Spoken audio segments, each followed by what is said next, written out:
Ladies and gentlemen, welcome to the IGN Pro League. If you've just tuned in, you've been missing some hot PvP action right here between KiwiKaKi and EGAxslav. After 2 4-gates, will EGAxslav be able to come back from his 2-1 disadvantage in this best-of-5 series?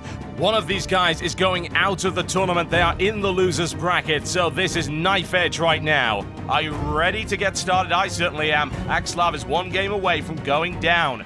Will it happen? We'll find out. And remember, folks, you have a chance to win a 3DS. Just head over to IGN.com/IPL for more info. My name is Total Biscuit, bringing you all the action right here.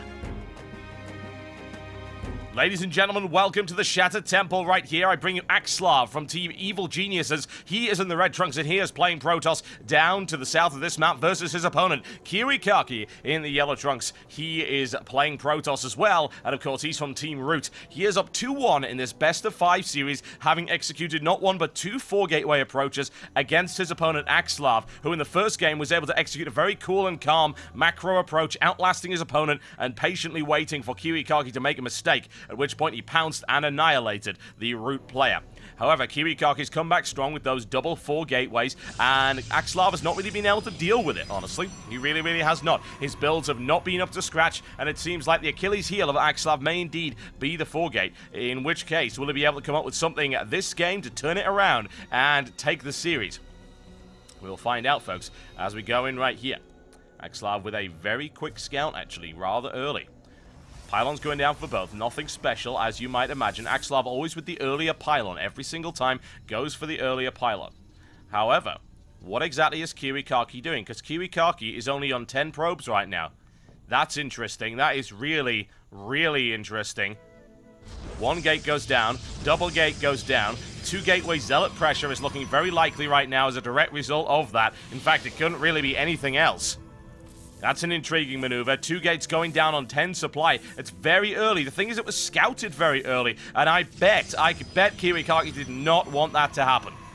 He was hoping that EGAxslav wouldn't scout or wouldn't find him early. However, based on the spawn positions, he actually got a little bit unlucky. EGAxslav was able to get there very rapidly indeed. So, what's going to end up happening? Second pylon coming down right here. How will EGAxslav respond to this maneuver? Surely he has to perhaps put up a forge. I mean, that would be my thought. Get a forge or get a wall off or something. We'll find out very shortly. He could have put up a forge now. He hasn't done it. He's got the cash. Is he going to go forge? Is he going to go Cybernex core? Or perhaps counter with a second gateway of his own? Needless to say, Chrono Boost was saved for that double zealot attack. Cybernex core is going down. He is starting a wall off. However, it's going to take quite some time to get that up there, and it will need a stalker behind that for that to be effective. And those zealots are already on their way, almost complete right now. They'll start streaming across the map, and EGAxslav's going to be in a whole lot of trouble very fast. He does have 1 zealot coming out, but of course that won't outnumber his opponent. And 2 more zealots on the way for KiwiKaKi as well, trying to end this game nice and early. It looks to me like KiwiKaKi's actually intimidated by EGAxslav's macro style, and I wouldn't really blame KiwiKaKi for that at all. In the first game, we saw some excellent play. There we go. There's the wall off, ladies and gentlemen. Down it goes. However, he doesn't really have what he needs to fight off these zealots as they stream across, and they're going to start to do damage to either the Cybernex core or the gateway. EGAxslav will be forced to pull out. However, he does have 2 zealots available. KiwiKaKi running straight through the line, trying to break his way through. However, we have 2 zealots right now available to counteract that, starting to bring down the pain on the Cybernex core. He needs more zealots than that to break this line. Once this Stalker gets into play, however, this push might in fact be over, and EGAxslav will be left with an economic advantage because of the fact that KiwiKaKi sacrificed probes early game in order to get that double gateway up. As well as his Chrono Boost, don't forget that one. Trying to break his way through. Shields down on the Cybernex core right now. KiwiKaKi charging in once again. However, he's getting picked off very rapidly right now by that Stalker. 1 zealot down. Looking for the second. He breaks 1. Looks for the second, but I don't think he'll be able to break through this. He might be able to get maybe 1 zealot through, but that will be about it. Not a lot of damage will be done there. He'll be picked off very easily by the Stalker, and as far as I'm concerned, that push was soundly defeated. The question is, what did it do to the economy of KiwiKaKi? Well, not a huge amount, in fact. He was able to come back from that quite nicely. Only 1 harvester behind, and in the meantime, what is EGAxslav doing? 2 more gateways coming down, and actually, EGAxslav might even transition into a 4-gateway attack right now, which could work extremely well for him. We'll have to see, however, because KiWiKaKi will keep an eye out for that kind of thing. He's only just started getting some Stalkers out. KiWiKaKi may transition into the 3-Stalker approach in order to repulse a push and a 4-gateway attempt by EGAxslav. The thing is, he doesn't need it because he managed to sneak a proxy pylon in there, and KiWiKaKi has not seen that. This is going to be very, very dangerous if he's able to execute it. I believe he's already got his Warp Gate tech. There we go. 2 gateways, 3 gateways, and a 4th coming out right now. This is unscouted. This is lethal. EGAxslav should be able to inflict huge damage right here to KiWiKaKi. And because KiWiKaKi was so focused on trying to break that line down, he did not see what was coming in. EGAxslav, not quite enough minerals to actually bring in an awful lot of damage here with some Stalkers, which is kind of unpleasant because right now with those Zealots, he could get picked off by the Stalkers quite easily. KiWiKaKi having to micromanage as much as he can to get away from these Zealots who are trying to push his way in there. 1 Zealot picked off. Where is that second warp in? No, not trying to chrono boost it. There's the surround, however. KiWiKaKi able to grab it. And how much damage have those Zealots really done? That's the most important thing. More Zealots coming in from EGAxslav. Very puzzling, honestly, to not see Stalkers coming in. He would have been able to do much more damage and maybe even defeat the army of KiWiKaKi using Stalkers. It didn't happen, however. Having a look at the harvest account as well, it looks like this account has been... That is not good.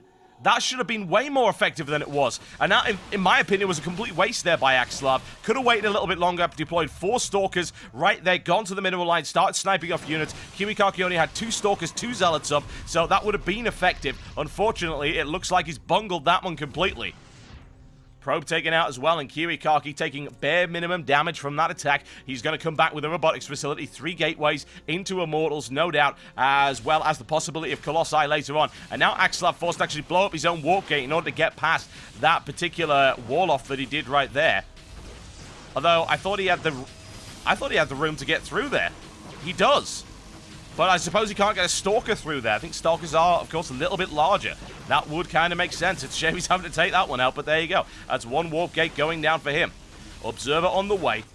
Will we see Immortals from KiWiKaKi? It depends. Right now, it's been a fairly zealot-heavy approach. And EGAxslav, however, is continuing with the warp-ins of Sentries. We're looking for an expansion from him very shortly. We've already got quick up into Robotics Bay right now for KiWiKaKi, right through to Colossi. And that's going to prove to be really problematic for EGAxslav if he can't get heavy amounts of Stalkers out. And, of course, get some units to actually bring down those Colossi. Get some Immortals out. Maybe even get some air. It's not happening, though. EGAxslav looking into that expansion, thinking perhaps he's done more damage than he really has. KiWiKaKi is not really worried right now. He's only 1 harvester behind. He took bare minimal losses, and the cost of that attack was quite significant. I believe he took down 7 Zealots, so that is quite a lot of cash there. And, of course, the fact that he sacrificed a few probes to try and get that 4 gateway up as quickly as possible. Had to cut a few probes in. As a result, he's actually kind of far behind. EGAxslav is going for air, in fact. Stargate is coming down. The question is, will he see that robotics? He hasn't even seen the robotics facility yet, let alone the bay. KiWiKaKi is making sure that doesn't happen. That observer hanging around and not actually going to the base. Possibly a critical mistake here for EGAxslav. Could be very worrying. KiWiKaKi pushing forward with 3 Stalkers. That should be easily dealt with. Once he's able to get that Immortal on the field, here we go, down the ramp. 1 Stalker taken out, and the follow-up is going to be a rather heavy force of Zealots right here. However, there we go. Nice force field placement, limiting KiWiKaKi's ability to actually get into his base, and of course he will have scouted that expansion. At least he will once he decides to push that observer down. Question is, what does EGAxslav see? More to the point, he has not seen Colossi. He is aware of robotics facilities, certainly. He knows there's an Immortal there, but he hasn't seen the Colossus. Void Ray is on its way for EGAxslav right now, not bothering with the Colossi at all. If we have a look at the harvest account, EGAxslav starting to regain the lead in a fairly significant manner. His unit count is looking pretty good as well. 5 Stalkers, 5 Sentry, and a single Immortal against 9 Zealots, an Immortal, and a Colossus. And there's a Void Ray coming out on the field for him as well. Forward pylon placed by KiWiKaKi, immediately blocked off, looking for an engagement right here. We don't get it, however, and EGAxslav just pulling back slightly. KiWiKaKi not willing to go in yet. He does have a secondary pylon at the back, ready to warp in. 3 gateways available, no sign of an expansion yet for him, and if he continues with this 1 gate approach, at least this 1 Nexus approach, he could be in a lot of trouble. However, that single Colossus is going to prove to be problematic for EGAxslav. He's going to need to bring something out to deal with that. The Void Ray will help, certainly, considering KiWiKaKi actually has no anti-air right now whatsoever. The question is, what will be done with that Void Ray? Will EGAxslav decide to push with it? As far as I'm concerned, he certainly should. He should go forward with that Void Ray immediately and take out the Colossus because there are no Stalkers on the field right now. Surely he's seen the composition of the forces of his opponent.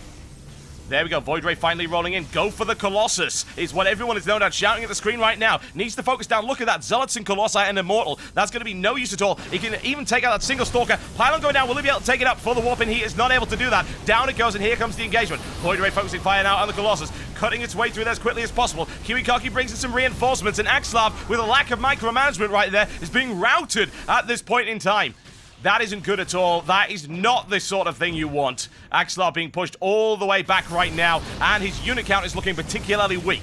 Reinforcements will be cut off by the fact that KiWiKaKi has pylons, colossi, and stalkers spread across the entire map, and now has an open avenue all the way into EGAxslav's base with a single Void Ray there. And really unfortunate that EGAxslav was not able to take advantage of the fact that his opponent had no anti-air. His micromanagement was non-existent, honestly. That Void Ray just sat there being shot to pieces by the Stalker. Didn't even take a single Colossus. Cybernex core going down. EGAxslav in a ton of trouble right now. Really not able to deal with this one. Oh dear, oh dear, oh dear. A cavalcade of mistakes right here for EGAxslav, proving to be his undoing by the looks of it. 3 Colossi pushing their way through there. The last remaining forces of EGAxslav being cut apart. Cybernex caught down. No more warpments of Stalkers. GG, he says, ladies and gentlemen. And there you go. KiWiKaKi takes this best of 5 series 3-1 after a convincing and interesting approach.